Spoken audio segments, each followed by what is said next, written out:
Well, as I wrote this book for Bantam and trying to study the relationship of drugs to culture over thousands of years in many places. And what I came to feel was that in a cultural situation where you have a strong plant hallucinogen, one of these pipeline to the goddess plants, women will tend to be in the powerful positions in the society because I'm convinced that women were the developers of language, that the gathering part of the hunting-gathering equation, which was the women's part, had more evolutionary pressure on it to develop syntax in order to differentiate these hundreds and hundreds of plants, some toxic, some food. And I think that when the primal partnership society on the Saharan grasslands of Africa began to break up, it happened very slowly, you see. At the climax of the African cattle goddess mushroom partnership equilibrium, my supposition is that probably mushrooms were being taken every 2 weeks or month in a group situation with group sexual practices because of the CNS arousal component of the psilocybin being what was going on. Well, okay, so this is the experience that these people were building their civilization around, and it was an experience of boundary dissolution, tribal-mindedness, group sensuality, and group values. Well, as the African continent dried up and this pastoral lifestyle became more and more difficult to support, and the distance between water holes over centuries, we're talking now, grew greater, it became harder and harder to hold these mushroom ceremonies on time, to have this experience regularly, to keep it part of the society, and eventually it died out. And there was also another factor working here, which was as the climate dried, it became more and more important to find a way to preserve the mushrooms so that they could be used then at the regular ceremonies. Well, the preferred agent for preservation, I discovered in the Neolithic, was honey. Well, the only problem with that is that honey itself is a natural product subject to fermentation. So as the mushrooms got scarcer and the climate drier, and there were more and more preserved mushrooms in honey, and then fewer and fewer preserved mushrooms in more and more honey, you got a slow switch over to a mead cult, an alcohol cult. And at that very early period in the Middle East, then you get the emergence of the dominator model. At 9,500 BC, from Scandinavia to Arabia, you get what's called the Tanged Point Technocomplex. Means suddenly a lot of chipped flint, not distributed along river bottoms where game was frequent, but distributed on the wrong side of walls around former habitation sites. In other words, war has come to the world of 9,500 BC. This is because great agriculture over-succeeded. Surpluses meant sedentary lifestyles and defense of inventories. And suddenly there were people who had food and people who didn't have food, and a whole economy of pillage and strife emerged. So I'm really very unenamored of monotheism in all of its forms. I understand its philosophical attraction. One, it's the attraction of simplicity. Let there be one God. After all, isn't that the simplest solution? But taking a Jungian tack on that, we image in our personalities the kinds of gods that we permit ourselves to worship. And if you have an image of God as omnipotent, omnipresent, infallible, all-seeing, this is the dominator archetype incarnate. And then everyone images it in their psyche, and you get the birth of the ego. this thing. It's like a tumor that forms in the personality in the absence of psilocybin. In the absence of psilocybin, these assumptions begin to get going about my territory, my women, my food, and there's no end to it. It's the death of everything.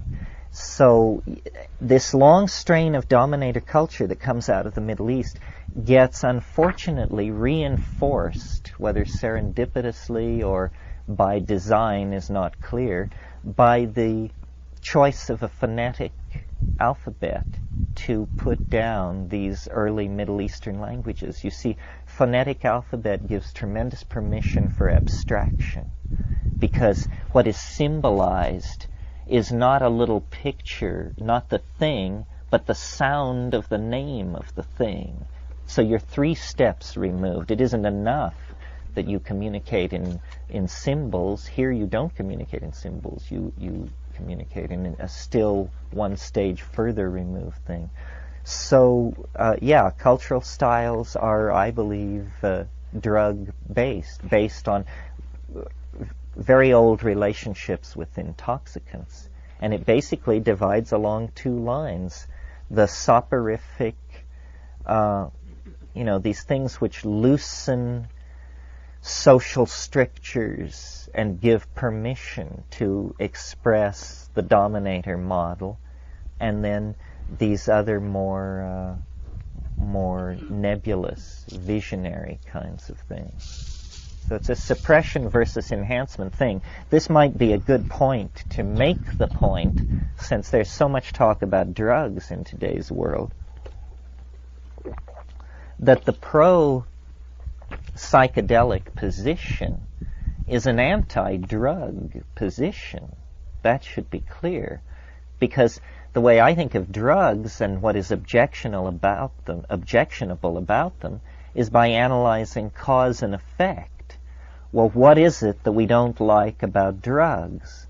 Well, we don't like that they cause unexamined, repetitive, self-destructive behavior.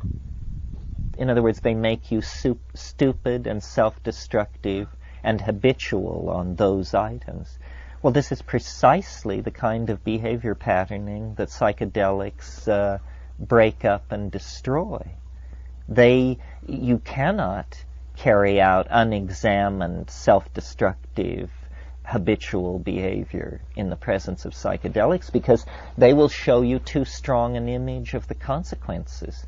These amazing statistics that were reported with curing alcoholism with LSD before they made LSD illegal, where they would give chronic alcoholics 1 500 gamma LSD trip with a sitter, and something like 60% of these people were going dry and sticking with it.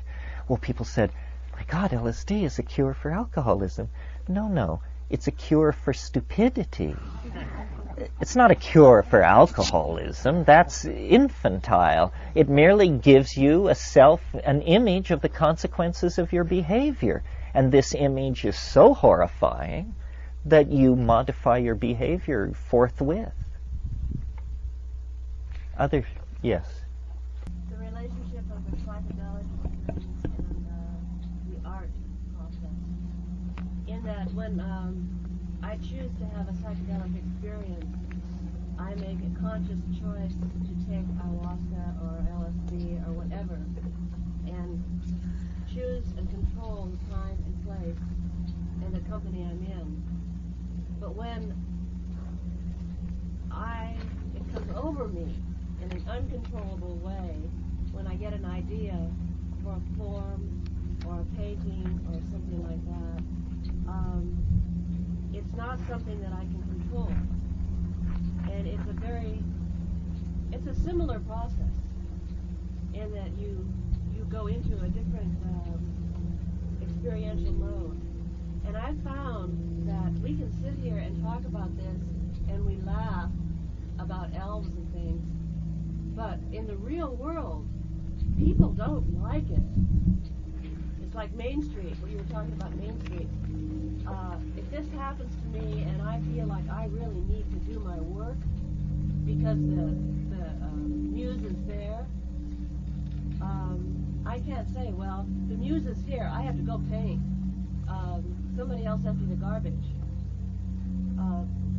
People get angry at me and say, that's irresponsible.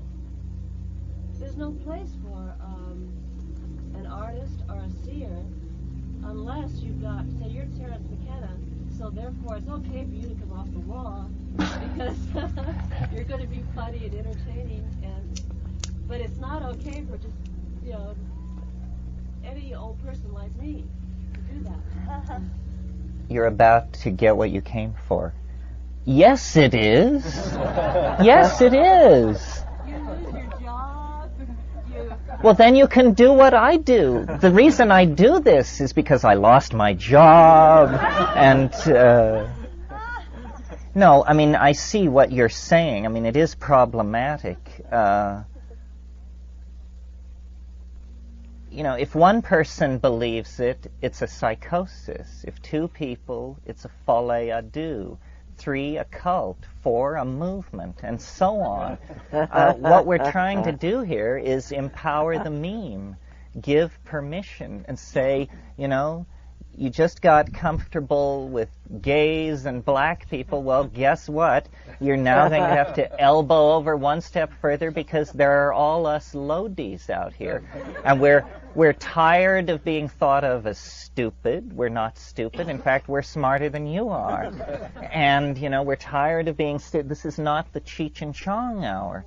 So, and then the deeper answer to your question about art is I think that these two things are basically spun together and are completely one and the same process. I mean, on a historical scale, the way I think of these psychedelics as they're catalysts for ideas. They are actually like enzymes. An enzyme, well, let me define a catalyst first. A catalyst is a chemical which makes a reaction go faster, but it isn't itself consumed in the reaction. And an enzyme is an organic catalyst. Okay, so psilocybin, these things, they're like organic enzymes for creativity, for the imagination. We have this peculiar faculty called the imagination. It's like a wonderful, omni-adaptable hand. It's an internalized hand. We use the imagination to grasp situations and to remake models of reality. And this is what's given us the one-up on the tapir, the cheetah, the gorilla, is, the imagination. Now, artists have always been, the carriers of the banner of the imagination. But it becomes much more cogent and pregnant with importance in the modern context because the whole cultural enterprise is becoming designed. I mean, I don't have to tell this to people from L.A. L.A. is one of the most heavily designed cities in the world. The entire cultural fabric, the coral reef of human accretions, is becoming an expression of art. And I think this is, we might as well talk about this now, or at least brush by it. This is where our future lies, in the realm of the imagination, somehow. I mean, I can't quite put all the pieces together for you this afternoon, but some afternoon I will. It's just not, I don't know what to say yet. It's too early. But downstream, and the technology is already taking shape, we are going to go into the imagination. We are going to live in a world that touches the earth no more lightly, no more heavily than a thought. And this is a reasonable cultural goal. Money can be made doing this. This is not sky blue stuff. We can retool the culture toward this revivifying of archaic sensation and make money at it and back off a little from this other thing, which is so tremendously destructive. And it basically has to do with turning it over to artists. People ask, what can I do? What can little me do in this onrushing planetary chaostrophe that has seized everyone? Well, I think the answer is cognitive activity. Dance, poetry, painting, writing, computer graphics, code writing, whatever your gig is. But cognitive activity is our salvation. It always has been, and it must be now. There's no going back.